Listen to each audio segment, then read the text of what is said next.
Of strong and even severe storms. We're talking about when we could see the system in our area and the hazards that we could also likely see. Plus, it's the first day of April, and that means spring is in full bloom and well, the pollen's flying as well. We talk about the weather we typically see during the month of April and those upcoming holidays. Live on your side. First Alert Weather Extra starts right now.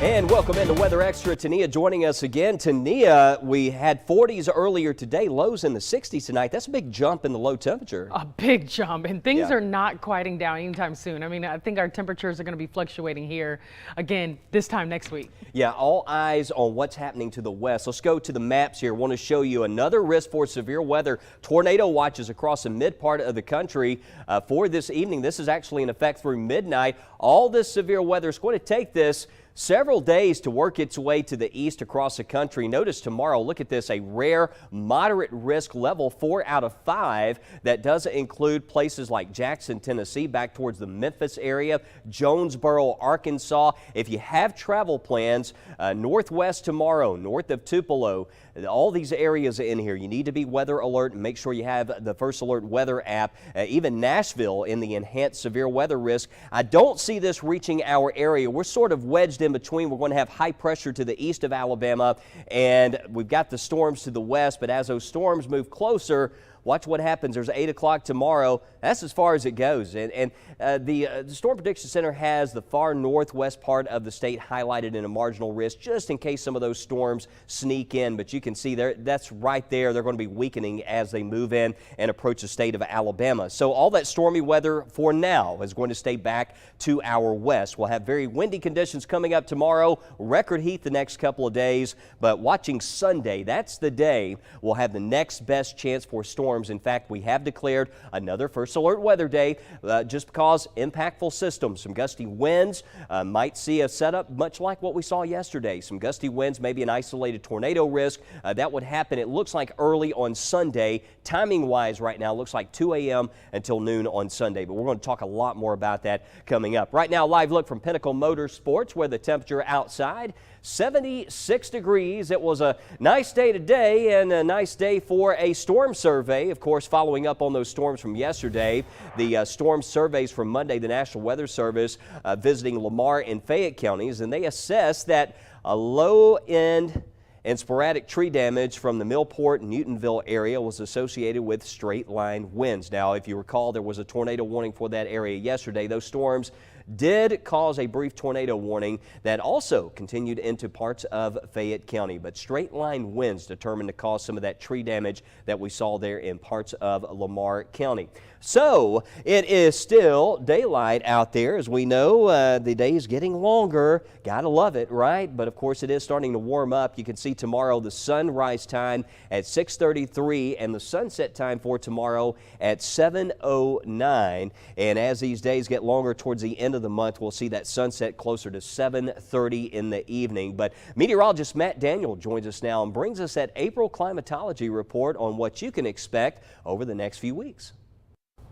Well, happy first day of April. Let's talk about what happened this past month. Here's a look at the final rainfall totals in Birmingham, Tuscaloosa, and Anniston. It looks like we did pretty well in Tuscaloosa and Anniston, seeing more rain than what we typically see in the month of March. So we'll take that surplus, but still looking at a little bit of a deficit here in Birmingham. Recorded about 4.7 of an inch of rainfall. Normally we'll pick up about 5.5 inches of rainfall. So could use a little bit, get rid of those abnormally dry conditions.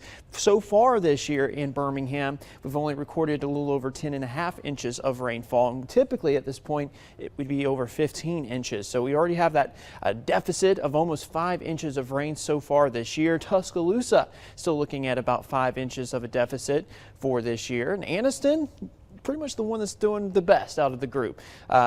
Still have a little bit of a deficit for the year, but not too bad, a little bit less than an inch of rainfall. So as we enter April, we can still see some pretty heavy rainfall in spots, and normally we'll pick up about 5 inches of rainfall for the month. March is typically our wettest. We can still get a good amount of rainfall going into the month of April. So let's talk about some of the low temperatures and high temperatures as we go throughout the month. So April, of course, is the month of spring. We got lots of changes. You can get some cold air and you can get some warm air as well. And on average, we see upper 40s for lows as we start out the month. And as we finish out April, we usually see lows in the 50s. And then as we look at Birmingham in the month of April for high temperatures, typically we start out the month in the lower 70s. And then as we finish out April, we typically see highs in the upper 70s. So here's some of the extremes in Birmingham for the month of April. The hottest day in Birmingham is 92 degrees, set back on April 21st of 1987. The coldest, 26 degrees, set back in April 11th of 1973. And the wettest month on record was back in 1979 with almost 14 inches of rain, which is almost like triple the amount you would typically see in the month of April. Of course, as you know, April is springtime and we are known to have tornadoes here in the south. And of course, for Alabama, April can be some of the busiest, it can be the busiest month when it comes to severe weather season. So that's something we'll have to monitor as we go into this upcoming month. And of course, once we finish out May, we sort of get out of that big tornado season and we usually see a big lull in the summer months and then it picks back up towards late fall. But of course, one good thing about April is the spring flowers and of course longer daylight. So today we're seeing 12 hours and 33 minutes of daylight. We're gaining about 2 minutes of extra sunlight each day. And as we go to May 1st, we're going to pick up about another hour of daylight. And by June 1st, we'll have 14 hours and 14 minutes of sunlight. So not too bad as we get closer to summer. And finally, I want to show you those holiday countdowns. 19 days till Easter, 55 days until Memorial Day, and summer, 80 days away. Thanks, Matt. We're going to take you to other parts of the country now, to places where winter seemingly keeps making a comeback, believe it or not. Parts of the Great Lakes thawing out today after an ongoing winter storm brought destructive ice and snow. Check out these views from Michigan of ice across communities. More than 144,000 people were without power Sunday due to the sleet and freezing rain. It's pretty, but I know it caused lots of issues. It weighed down those tree branches and caused them to fall over those power lines, which of course caused those power outages. The National Weather Service telling those areas to delay all travel.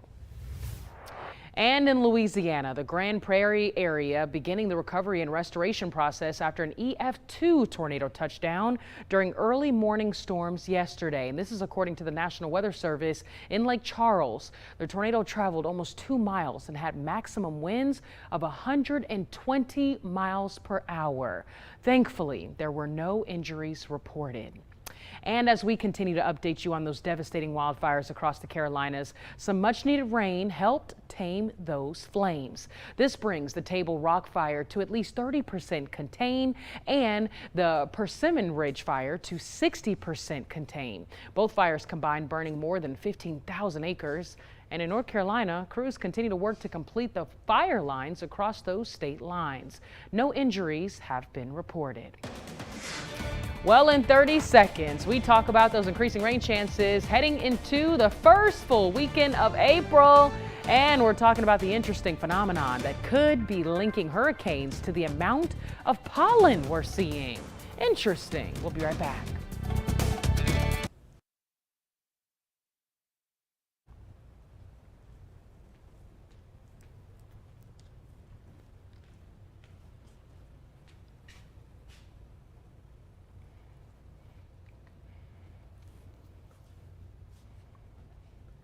General temp.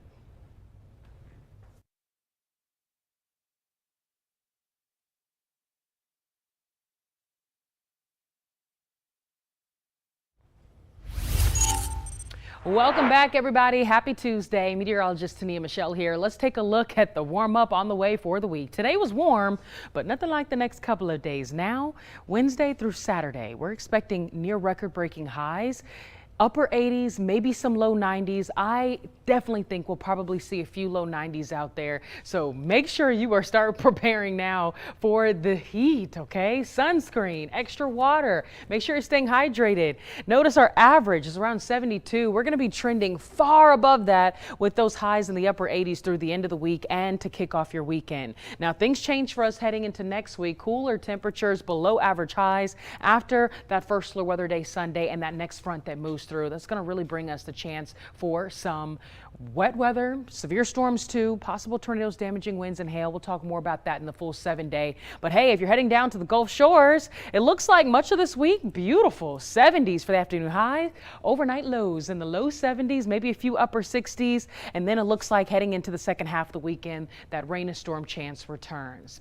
But Wes, hey, the pollen here has been kicking. What does that pollen and allergy forecast look like? Hey, listen, I've been battling it myself. The pollen, it has been thick out there, but it has improved a little bit because of that rain that we saw yesterday. You can see the grass pollen levels have backed off a little bit and the tree pollen levels, but that's going to pick up again with it being so dry and also so windy over the next couple of days. It's going to be blowing around a lot of that pollen. So yeah, stock up on the allergy meds, as that's still going to be an issue over the next couple of days. But this all comes as an interesting study shows that last year's hurricanes could be the cause of the spike in allergies, especially for those who live in the area impacted by storms. Experts say while hurricanes Helene and Milton are long gone, they may be causing trees to produce more pollen this spring season. Fox's Ariel Placencia explains. Yeah, it's definitely springtime. It's pollen time. Whether it's trees, flowers, or even grasses in your yard. I don't think it's the top of people's mind, but there's definitely a lot of grasses, and just your turf grass too. If it's flowers, it can release pollen. That yellow dust seems to be everywhere you turn. The trees are blooming, so this is just nature taking its course for the most part. Speaking of nature, Mother Nature was not kind to our trees last fall. To give you an idea, urban foresters estimate hurricanes Helene and Milton may have destroyed as much as 5% of Tampa's shade canopy. But even though we lost a good number of trees, the ones that are still here could actually be producing more pollen this year because of the two hurricanes. So trees and plants can get triggered by stressful events, which makes them, flower and fruit more, thus more pollen. That's because if a tree is worried about potential future resources, it will put more of its energy into reproducing more offspring, which results in more pollen. And the crazy thing is, it only takes a small amount of pollen to set off your allergies. You only need 10 pollen particles per cubic meter of air to trigger symptoms. We get up to 1,000, 2,000, and 3,000. So it's a tremendous problem. Pollen's everywhere. And as a result, Tampa Bay allergists have stayed busy this spring. It starts about February and lasts until about mid-April. And so people are going to have trouble during that time of year, particularly during the month of March. That's going to be the worst time. Well, don't go anywhere. We continue to bring the latest on Sunday's First Alert Weather Day and take you to the classroom where we meet our newest junior weather watchers. We'll see you after the break.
All right, welcome back into First Alert Weather Extra. Next big chance for storms that we're going to see around here is going to happen over the weekend. Now, we have some time to watch this. Way it looks right now, it's another risk like the last couple of events, a line of storms that will move in. You can see I've outlooked a low to medium risk there for possibly some strong straight line winds.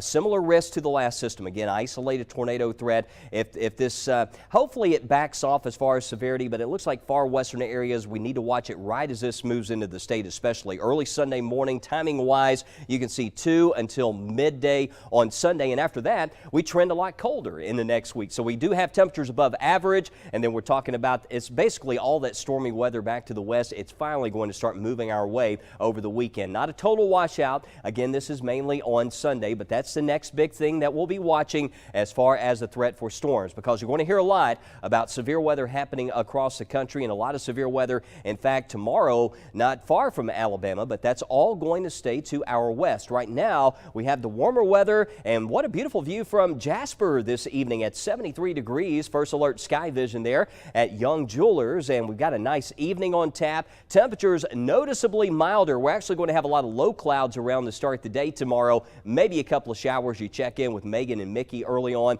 By the afternoon, highs in the mid to upper 80s could tie a record tomorrow, but notice the storms really don't make it into here. You can see at the very top of the screen, couple of areas there showing some storms, but even Thursday looks like another day where the stormy weather, it stays back to the west of us, but we really warm up. Upper 80s possible, may touch 90 degrees in a few locations during the afternoon. Other big story, the windy conditions the next couple days. Tomorrow we can have some wind gusts out there topping 30 miles per hour. Yeah, it is going to be windy tomorrow. Also, that windy weather continues tomorrow evening and into the day on Thursday. Look at 9 o'clock tomorrow night, showing wind gusts possibly touching 40 miles per hour. I mean, we're talking tropical storm force wind gusts with those kind of wind speeds out there. There's Thursday around 7 o'clock and winds over 20 miles per hour. So very warm, very windy the next few days.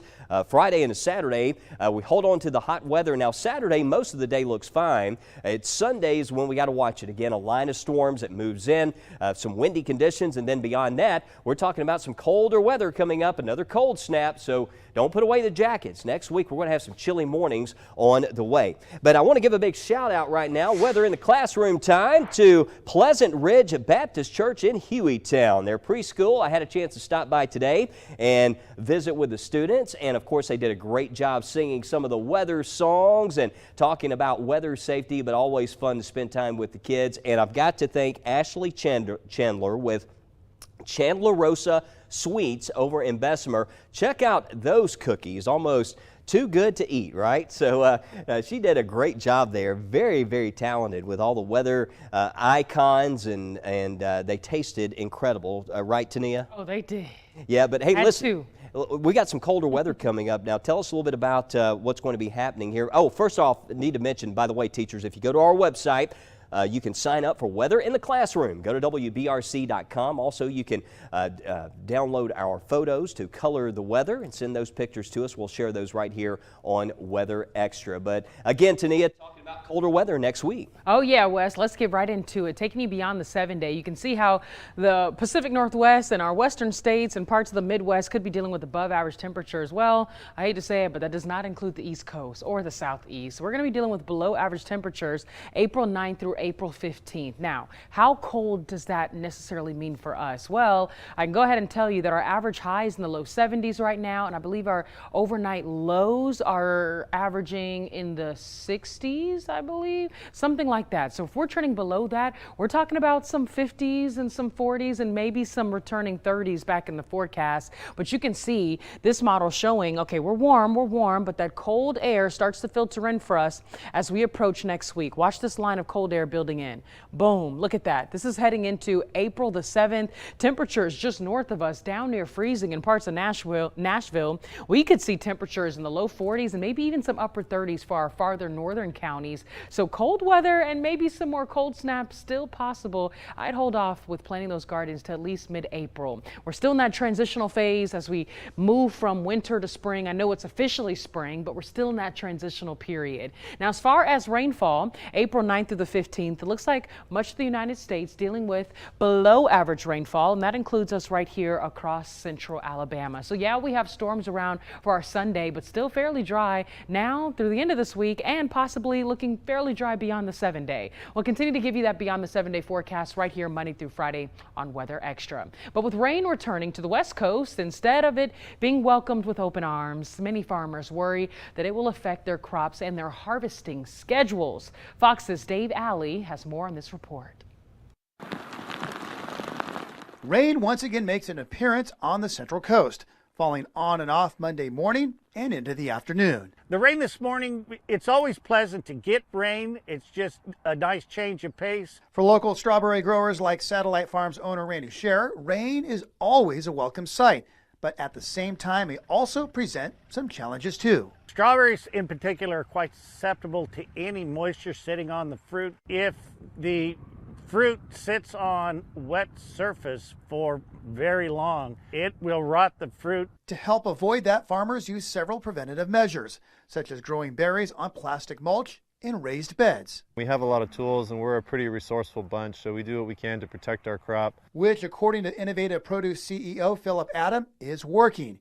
He says despite recent rainstorms over the past few weeks, crops throughout the area are doing well. Some people have a more advanced crop and they have a lot of red fruit on it, so they're having to do more preventative work to keep that crop safe through the rain, whereas other people are later and they have a lot of small, not mature fruit where they won't be as worried about the rain. We had a particularly dry early winter this year, so having some rain late, no one's complaining too much. While recent rain hasn't caused too many problems, farmers say should precipitation fall in about a month or so, that's when you may see some real issues begin to crop up. It could really be detrimental not only to our production schedules, but just our harvesting schedules. The folks that we have that do the harvesting in this, it just slows them down. As well as create workplace dangers that growers say are always at the top of their mind. This is a people business, and basically this time of year is when you start to see a lot of people out in the fields. So when you have a lot of people out in slippery conditions, that's kind of like our biggest concern is safety, slip, trips and falls, and safety around machinery. So we're spending a lot of time reminding everyone to be safe and just thinking about that and being mindful. In Santa Maria. Man, some strawberries sound good right about now. We'll be right back. You're watching First Alert Weather Extra. We're taking a look at some of those viewer photos after the break.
Okay, Wes, we have some viewer pictures. This one, Wow. Deborah Lucas, ruby-throated hummingbird in alabaster. What It looks like a beautiful painting. photo. What a great catch right there. Great job on that. Twitter user Randy Cash in Chelsea sharing this lovely view. Always a lovely view there from Oak Mountain. And we have Cindy sending in this one from Aldridge Gardens. That's beautiful. Look at the butterfly. Yeah, I love the gardens over in Hoover. Brandon still in Panama City Beach, just saying, hey, look at me. I'm at the beach right now. So I know. Must be nice. Must be nice. And especially with all this warmer weather that we're talking about, the heat really cranking up over the next few days. I'll tell you what, that taste of summer is on the way. Listen, if you're out in some of this nice weather now, it is going to be windy the next couple of days, but if you capture a photo, you can always send that in on the First Alert Weather app. But listen, our weather app, a great tool. Scan this code. This time of year, if you are traveling, I was mentioning earlier, with severe weather happening north of us, it follows you wherever you go, so you get those severe weather alerts. Yeah. And we're watching Sunday. We sure are. We'll have updates tonight, first at 9 and 10. All right, we'll see you tonight. First Have a at good 9. evening.